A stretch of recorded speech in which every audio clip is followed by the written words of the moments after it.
Hi everyone, my name is Drew Baker and this is Escape Route.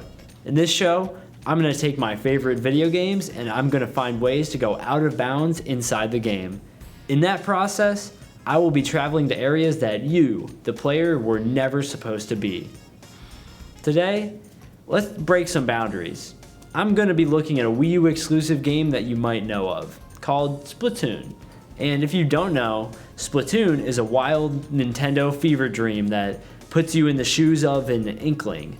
Now, Inklings are these half-human, half-squid hybrids that can completely transform from their personal form into a squid form. Now, let's focus on the main subject of today's episode. Today, that would be the Inkopolis Out of Bounds glitch. The main hub world of the game is called, who would have guessed it, Inkopolis. It's a bustling city filled with Inklings hanging out, and there's just a huge amount of clothing and equipment shops that allow you to customize your Inkling and truly express yourself in the game. And I personally love this part of the game the most. There are so many awesome choices in clothing that you can pick and choose thousands of different outfit combinations. As a hub world, the game not only creates a traversable main area for the game, but it creates an extremely memorable and unique area that cements the game's presence and the game's feel in your head. This area is truly one of the most unique spots in the game, so it only makes sense that players found a way to get out of the map. And from the videos I've watched, it seems there is only one way out of the main area. And it's a valid and repeatable method, so let's get after it. So the first thing I noticed when I went to attempt this glitch is that the Inklings that I needed were not next to the wall, and for a second I was pretty sure that Nintendo patched this glitch, but it turns out after researching and checking a few YouTube videos that there is a chance the Inklings will not spawn there, and so you have to just leave the area, go to the battle dojo, and then come right back, and it should reset the Inkling spawn position, and after a few times you will get lucky and you will have them standing there. So first things first, when I went to attempt this glitch, it seems that it is not as easy as it looks. It's an intermediate level glitch, and I was trying to just do the same thing over and over, and it still took me around 30-40 minutes to actually get through for the first time. And watching YouTube videos actually helped me out a huge amount because it actually showed me the exact timing and direction that you have to really change into your squid form, and it kind of just shows right exactly where you clip through the wall.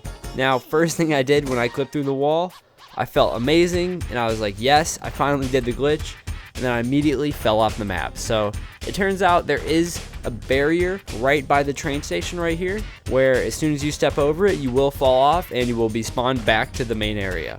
After a few attempts, I was able to get back through the wall, and it's a really cool area back here with a lot of cool little tidbits and secrets that you wouldn't have really seen before. First to note is this group of jellyfish over here who are just out and about, chilling, enjoying their day. And honestly, I've never seen these people before. Only until I kind of reached outside the wall did I realize that they were even there. There's a few signs at the train station that you wouldn't really see otherwise. There's a good close-up of the train when you're out of bounds. You get to really see all the detail and all the texture.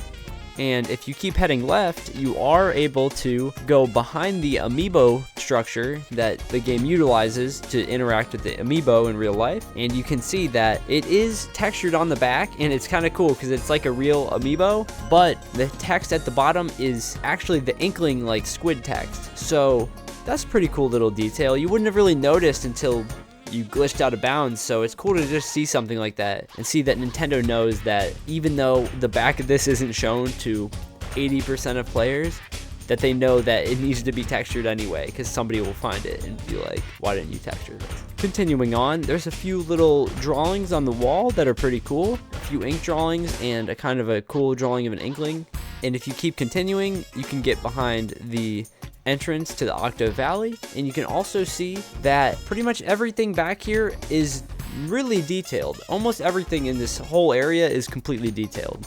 If you take a look at this building from the inside out, none of the textures show up for the wall, so you can actually see all the cool little 3D details that they use to make all the buildings look realistic and crisp.